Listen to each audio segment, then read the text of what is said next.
Good morning student, मैं हूं आपका क्लास टीचर विवेक मेवाड़ा। बेटा, आज हमारा इस चैप्टर नंबर 13 का लास्ट टॉपिक है और मैंने आपको बताया था कि इस टॉपिक के अंदर हमको सबसे पहले डिफरेंशिएशन पढ़ना था और डिफरेंशिएशन के 3 मेथड थे। सबसे पहला मेथड एडिशन और सब्ट्रैक्शन का, फिर दूसरा मेथड था मल्टीप्लिकेशन का u इंटू वी, जिसका differentiation u b dash plus v u dash था। थर्ड था हमारे डिवीजन वाला u अपॉन वी। फिर मैंने आपको उसके बाद पढ़ाई लिमिट, डिफरेंशिएशन खत्म हो गया था तो उसके बाद पढ़ाई थी लिमिट।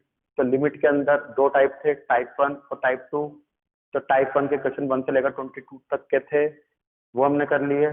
टाइप 2 जिसके क्वेश्चन 23 से 32 थे, जो कि मैंने कल आपको एक्सप्लेन कर दिए। अब हमारे इस चैप्टर का एक लास्ट टॉपिक बचता है, जो है फर्स्ट प्रिंसिपल मेथड, जो है फर्स्ट प्रिंसिपल मेथड। और ध्यान दीजिएगा, आपका जो एक मेजर क्वेश्चन आता है वो फर्स्ट प्रिंसिपल मेथड से ही आता है इस चैप्टर के अंदर। तो इसका फॉर्मूला होता है डिफरेंशिएशन का एफ डैश एक्स का limit h tends to 0 f of a plus h minus f of a upon h। First principle को फाइंड करने का जो फॉर्मूला होता है वो फॉर्मूला ये होता है, f of a plus h minus f of a upon h। तो अब आपके मन में ये बात आ रही होगी कि ये फर्स्ट प्रिंसिपल होता क्या है। तो सुनिए, आपने क्या पढ़ा है अभी तक कि साइन एक्स का डिफरेंशिएशन आपको पता है कि कोस एक्स होता है। तो फर्स्ट प्रिंसिपल मेथड ये बताएगा कि साइन एक्स का डिफरेंशिएशन कोस एक्स क्यों होता है। तो हर क्यों का जवाब आपको फर्स्ट प्रिंसिपल मेथड देता है। आपने पढ़ा होगा कि x का डिफरेंशिएशन 1 होता है, तो अब x का डिफरेंशिएशन 1 क्यों होता है, तो उसका जवाब फर्स्ट प्रिंसिपल मेथड देगा। क्लियर है बात? तो आपने जो भी फॉर्मूले डिराइव करे हैं वो फॉर्मूले आए कहाँ से है, वो सारे फॉर्मूले फर्स्ट प्रिंसिपल मेथड से डिराइव हुए हैं। तो आपके बस दो ही टॉपिक हैं, एक तो है एल्जेब्रिक और एक है ट्रिग्नोमेट्रिक, जो कि आपको फर्स्ट प्रिंसिपल से सोल्व करने हैं। e की पावर एक्स, एक्सपोनेंशियल और ऐसे वाले टॉपिक आपके अभी नहीं हैं। आपके फर्स्ट प्रिंसिपल के अंदर बस दो ही मेथड के क्वेश्चन आएंगे। एक होगा एल्जेब्रिक, दूसरा होगा ट्रिग्नोमेट्रिक। एल्जेब्रिक के अंदर ऐसे क्वेश्चन जिसके अंदर x की टर्म आए, जैसे मान लो x plus 1 upon x, 2x plus 3 upon x minus 7, x वाली टर्म वाले क्वेश्चन। और एक होता है ट्रिग्नोमेट्रिक। ट्रिग्नोमेट्री में आपको 6 क्वेश्चन करने होंगे। साइन एक्स का डिफरेंशिएशन, साइन कोस टेन, कोस सेक कोसेक, ये 6 क्वेश्चन हैं। और ध्यान दीजिएगा, जो ट्रिग्नोमेट्रिक है तो पेपर में जो क्वेश्चन आता है वो इस फॉर्मेट से ज्यादा आता है, ट्रिग्नोमेट्रिक के फॉर्मेट से ज्यादा क्वेश्चन आता है। तो इसके लिए आपको कुछ स्टैंडर्ड लिमिट है, उसको ध्यान देना है। ये स्टैंडर्ड लिमिट्स होती है जिसको आपको ध्यान देना है। First limit h tends to 0 sine h upon h equal to 1। इसी को आप इस तरह भी लिख सकते हो, sign 2h upon 2h equal to 1। मतलब कहने का मतलब है यहाँ पर मुझे ए लगाना है ना। आप इस तरह भी लिख सकते हो, limit h tends to 0 sine h upon 2 upon h upon 2 equal to 1। तो जो यहाँ पर एंगल होता है वही यहाँ पर नीचे कांस्टेंट नंबर होना चाहिए। सेम जो चीज साइन के साथ है वही चीज टेन के साथ होगी। Limit h tends to 0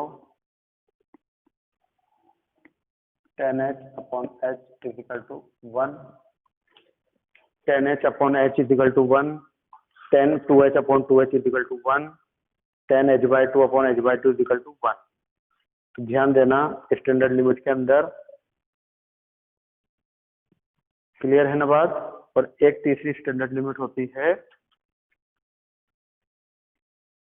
limit h tends to 0 1 minus cos x बोल दो या 1 प्लस cos x बोल दो, है ना, is equal to 0। 1 minus cos x is equal to 0।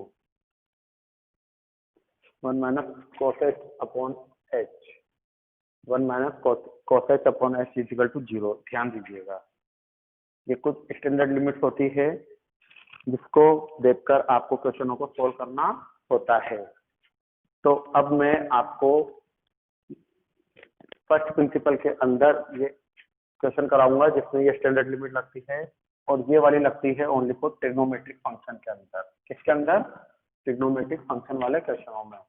तो एल्जेब्रिक वाले में अलग कंसेप्ट है, ट्रिग्नोमेट्रिक वाले में अलग कंसेप्ट है। तो अपन पहले एल्जेब्रिक वाला एक क्वेश्चन करेंगे और फिर एल्जेब्रिक के बाद अपन ट्रिग्नोमेट्रिक वाला क्वेश्चन सोल्व करेंगे।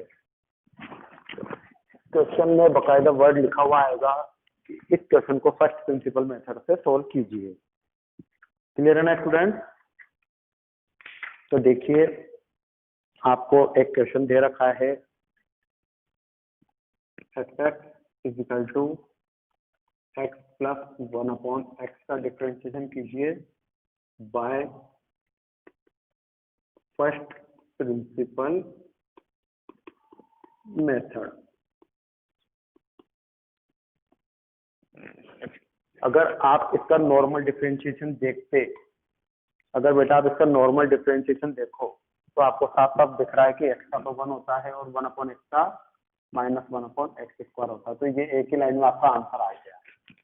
लेकिन x का 1 होता है और 1 अपॉन एक्स का माइनस 1 अपॉन एक्स स्क्वायर होता है। तो ये तो एक ही लाइन में आपने डायरेक्ट डिफरेंशिएशन कर लिया।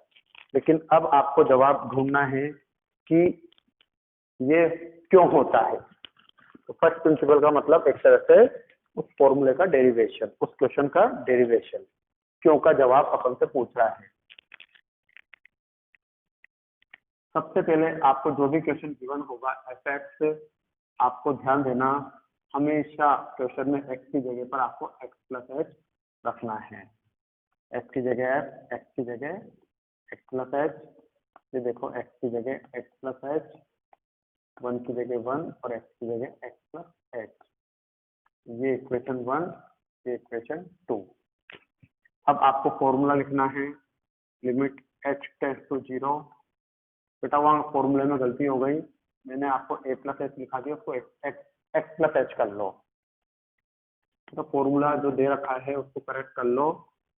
मैंने वहां पर आपको F of A plus H minus F of H upon A लिखा रखा है, उसको करेक्ट कर लीजिए। आपको formula F of x plus H minus F X is equal to H, ये लिखना है। ये है करेक्ट फॉर्मूला, ये डिवाइड बाय डी एक्स का फॉर्मूला होता है। करेक्ट करिए बेटा। सबसे पहले F of A plus H minus F of A को आप लिखोगे F of x plus H minus F x upon H. Clear है ना बात ये? और ये होता है आपका डिफरेंशिएशन का फॉर्मूला। तो देखिए, अपन सबसे पहले एल्जेब्रिक का क्वेश्चन कर रहे हैं जहां पर एक्स की टर्म आती है। और एल्जेब्रिक का अब बेटा मैं एक क्वेश्चन कराऊं या 10 क्वेश्चन कराऊं, तरीका यही रहेगा। तो तरीके को सुनना और उसके बाद आप अपना आंसर फाइंड करना किसी भी क्वेश्चन में अप्लाई करके। F of x plus H और एफ ऑफ एक्स की वैल्यू को आप सबसे पहले पुट कीजिए। क्या दे रखी है? एक तो x plus H plus 1 upon x plus H, और जैसे मैं ब्रैकेट बना रहा हूँ उसी तरीके से आप क्वेश्चन को करिएगा, आपका क्वेश्चन कभी भी गलत नहीं होगा। ये F of x plus h की वैल्यू जो कि मैंने कर्ली में रखी है, माइनस की जगह माइनस, एफ एक्स की वैल्यू भी मैंने कर्ली में रखी है, और ये जो एच दे रखा है इसको बाहर मल्टीप्लाई लगा के इस तरह से लिखिए इनटू 1 बाय एच। ये तरीका अप्लाई करना, आप कभी भी क्वेश्चन गलत नहीं होगा। बिल्कुल हर चीज सामने वाले को अच्छे से एक्सप्लेन भी होती रहेगी। अब दोनों ब्रैकेट का अलग अलग एलसीएम ले आप पहले।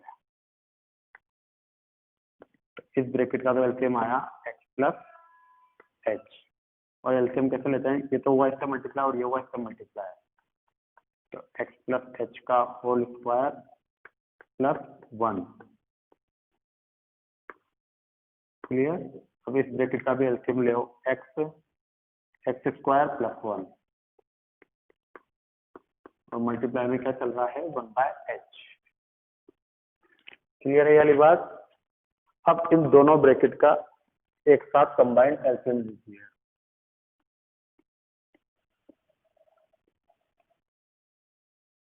अब इन दोनों ब्रैकेट का एक साथ कंबाइंड में एलसीएम लीजिए। एक तो x प्लस एच और दूसरा है x। एक तो है x प्लस एच और दूसरा है x। तो ये वाली टर्म इससे मल्टीप्लाई होगी, तो x को एक बार इससे मल्टीप्लाई कीजिए। x को मल्टीप्लाई करा एक बार x प्लस एच के होल स्क्वायर से, प्लस x को करा एक बार 1 से, तो कितना आया x, जिससे से ये वाली वैल्यू कट सकते हैं, माइनस की जगह माइनस। अब एक बार x को इस पूरे से मल्टीप्लाई कीजिए, x को करो पूरे से, या यूं कर लो एक बार एक्स स्क्वायर को इस पूरे से, तो x square into x plus H, और एक बार 1 को करो इस पूरे से, 1 इंटू एक्स प्लस एच, और मल्टीप्लाई में क्या चल रहा है 1/h।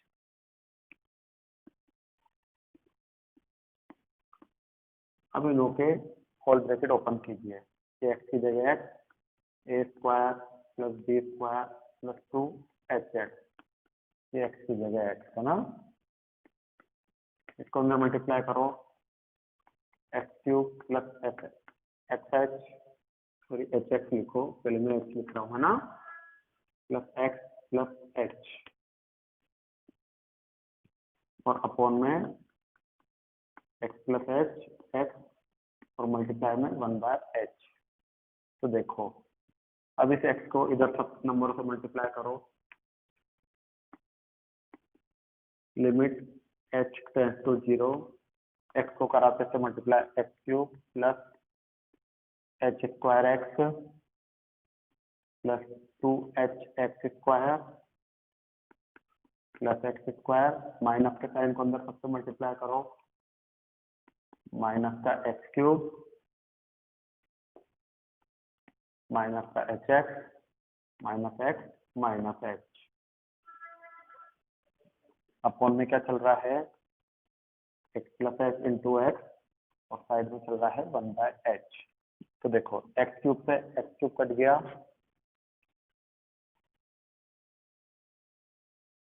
और कुछ कट रहा है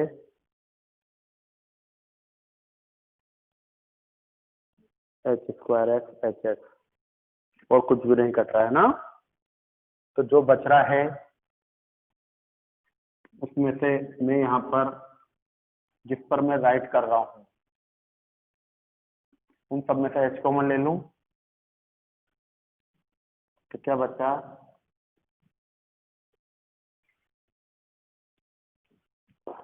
यहाँ पर मिस्टेक हो रही है क्या, कहाँ पर मल्टीप्लाई गलत कराया है क्या, नहीं मल्टीप्लाई बिल्कुल सही है।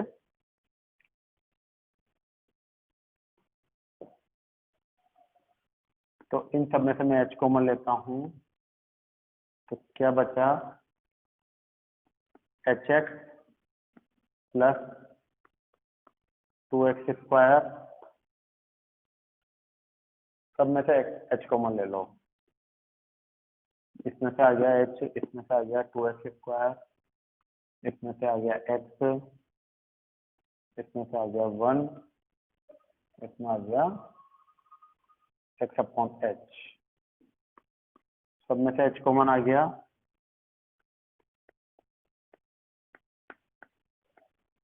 और मल्टीप्लाई में बाहर 1/h लग रहा है। ध्यान दीजिएगा जहां पर भी आपके कौन सी फॉर्म आ रही हो, आपके फॉर्म बन रही हो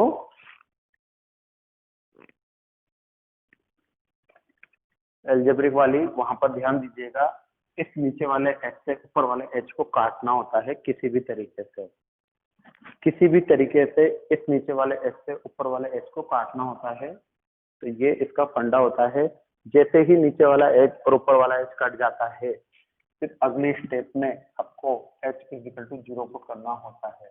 बस जब तक ये नीचे वाला h ऊपर वाले h से नहीं कटता, अब वो पहले एलसीएम ले, एलसीएम लेकर कॉमन ले, और कॉमन लेने से आपका नीचे वाला h ऊपर वाले h से कट जाएगा। तो जैसे ही नीचे वाले h से ऊपर वाला h कट जाए, उसके बाद आपको h की वैल्यू 0 पुट करनी है। तो इधर तो हुआ 0, ये हुआ 2x स्क्वायर, ये हुआ -x, ये हुआ -1, ये हुआ 0 तो नॉट डिफाइंड, फिर हुआ x और इधर भी हुआ x। बेटा कहीं ना कहीं मिस्टेक हो गई है मेरे से क्वेश्चन में, एक बार कैलकुलेशन आप चेक करिएगा, कहीं ना कहीं मुझे मिस्टेक दिख रही है। क्वेश्चन था x + 1/x, x + 1/x है ना। तो कुछ करेक्शन देख लेता हूँ। x + h + 1/x + h minus x + 1/x, इसका एलसीएम लिया तो x + h का होल स्क्वायर + 1/x + h, इसका एलसीएम लिया x स्क्वायर + 1/x। इधर देखता हूँ एलसीएम x + h और x, तो x को मल्टीप्लाई करा x + h के होल स्क्वायर से प्लस x, माइनस की जगह माइनस, x स्क्वायर को मल्टीप्लाई करा x + h से, 1 को मल्टीप्लाई करा x + h से। यहाँ तक भी सही है। यहाँ पर देखते हैं ये x है, a square + b square + 2ab। Okay, ये यहाँ पर मल्टीप्लाई, ये यहाँ पर गलत कर दिया मैंने। ये x बिल्कुल अलग है ना, ये x बिल्कुल अलग है, जिससे प्लस से x से माइनस x कट गया।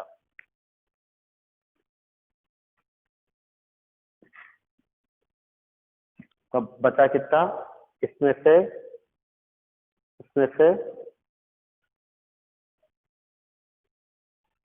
तो यहाँ क्या बचा, x³ + h² x 2hx² + x minus x³। यहाँ देखिए ये भी मिस्टेक कर दी, ये x² h आता, तो x² h से ये भी कट गया ना, तो एक h² h बचा, एक hx² बचा। ये इससे ये वाली सब चीज सब्ट्रैक्ट हो गई। ये थोड़ी सी कैलकुलेशन में मिस्टेक कर दी थी बेटा अपन ने, है ना। अब h कॉमन आ गया तो ये बचा।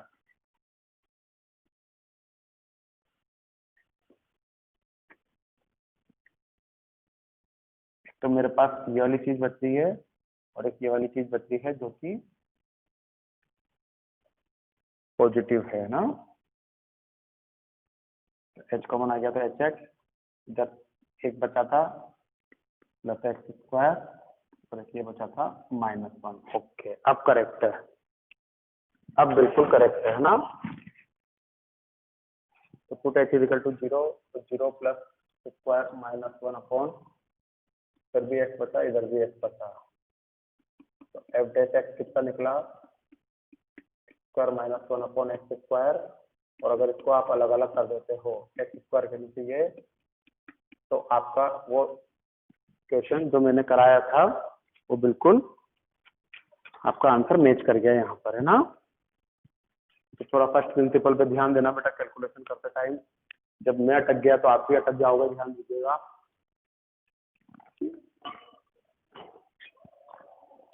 मैंने इतने ब्रैकेट बनाए फिर भी देखो कहीं ना कहीं मैंने मल्टीप्लाई करने में मिस्टेक करी थी, तो आप भी मल्टीप्लाई करने में मिस्टेक मत कर देना। ये 2hx² में से hx² गया तो 1hx² बचा है ना, 1hx² बचा, फिर मैंने कॉमन लिया है h, तो यहाँ पर बचा hx, यहाँ पर बचा x² और यहाँ पर बचा -1। तो 3 सर्किल जो मैंने बनाया है, तो ये हुआ आपका अलजेब्रिक फर्स्ट प्रिंसिपल है। ये मैंने आपको मिसलेनियस का जो एग्जांपल है उसको कराया है।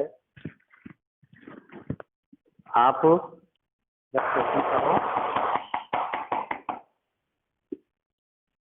आप जब क्वेश्चन करो तो ध्यान देना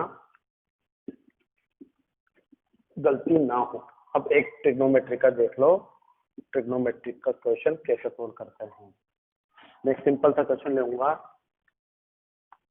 फिर आपको बाकी के बचे हुए 5 करने पड़ेंगे।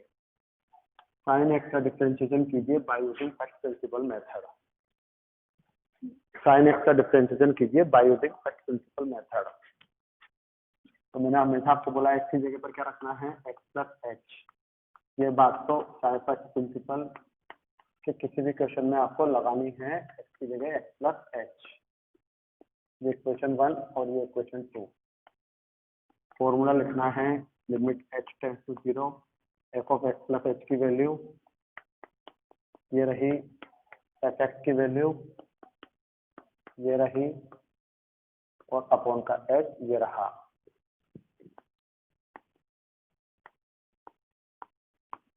ट्रिग्नोमेट्री के क्वेश्चनों में आपको फॉर्मूला लगाना है sine C minus sine D का। अब sine C minus sine D होता है 2 cos C plus D by 2 और sine C minus D by 2। 2 cos C plus D by 2 sine C minus D by 2 और h की जगह h। Limit h tends to 0 रखी तो यहाँ पर क्या आया, 2 cos 2x plus h by 2, तो यहाँ आया साइन x से x कर दिया तो h बाय 2 और अपॉन में क्या है h। Limit h tends to 0। अब देखिए यहाँ पर एक स्टैंडर्ड लिमिट बनती, यहाँ है साइन h बाय 2 लेकिन यहाँ पर है h दिख रहा है, यहाँ पर है साइन h बाय 2 और मैंने आपको स्टैंडर्ड लिमिट लिखाई थी। ट्रिग्नोमेट्री के क्वेश्चनों में स्टैंडर्ड लिमिट लगेगी, इस बात को ध्यान देना बेटा। यहाँ है साइन h बाय 2 तो यहाँ पर भी क्या होता, h बाय 2 जब जाके आपका आंसर 1 आता, जब जाके आपके स्टैंडर्ड लिमिट अप्लाई होती। तो यहाँ पर 2 की कमी है, कोई बात नहीं, ये 2 यहाँ पर है, इस 2 को हम यहाँ पर डिवाइड में लेकर आ जाएंगे अगले स्टेप में। तो ध्यान देना जो यहाँ पर 2 होगा स्टैंडर्ड लिमिट बनाते वक्त वो हमेशा इधर डिवाइड में आएगा। तो क्या बचेगा इधर 2x plus h upon 2 sine h by 2 और वो जो इधर वाला 2 था उसको मैं कहाँ ले आया, इधर नीचे। मल्टीप्लाई की वैल्यू हमेशा इधर ट्रांसपोर्ट होकर डिवाइड में आ जाती है बेटा। ये तो हमारे स्टैंडर्ड लिमिट बन गई जिसकी वैल्यू 1 होती है, ध्यान दीजिएगा। तो मैंने यहाँ साइड में लिख दिया, जो स्टैंडर्ड लिमिट बने आपको बतानी है कि वो स्टैंडर्ड लिमिट क्या बनेगी और उस स्टैंडर्ड लिमिट की वैल्यू मैंने 1 यहाँ पर पुट कर दी। बस कुल मिला के आपको डिनोमिनेटर के h को गायब करना है बेटा। सिंपल सा फंडा याद रख लो फर्स्ट प्रिंसिपल का कि जिस स्टेप पर डिनोमिनेटर का h गायब हो गया अगली स्टेप में वहां पर वैल्यू पुट करनी है। एल्जेब्रिक फॉर्म में डिनोमिनेटर का h कैसे गायब होगा, पहले कॉमन लेंगे, एलसीएम लेंगे, एलसीएम लेके कॉमन लेंगे और नीचे वाला h और ऊपर वाला h को कॉमन को काट देंगे, तो उसके बाद h की वैल्यू पुट करेंगे। एल्जेब्रिक में क्या होगा, स्टैंडर्ड लिमिट बनाओ और स्टैंडर्ड लिमिट बना के h को गायब कर दो और जैसे ही h गायब हो जाता है आपको h की वैल्यू क्या पुट करनी है, 0। तो देखिए 2x अपॉन 2, तो यहाँ पर क्या हुआ 2x अपॉन 2, तो साइन x का डिफरेंशिएशन cos x होता है और क्यों होता है उसके पीछे इसकी बड़ी कहानी होती है। क्लियर है बात। इसी तरह से जब आप cos x का डिफरेंशिएशन करोगे तो cos t minus cos d का फॉर्मूला लगा देना। जब आप 10x का क्वेश्चन करो तो उसको साइन अपॉन कॉस कन्वर्ट कर देना। क्लियर है ना। तो इस तरीके से आपको साइन कॉस 10 के क्वेश्चनों को करना है। Okay, good bye students, have a nice day बेटा, बाय बाय।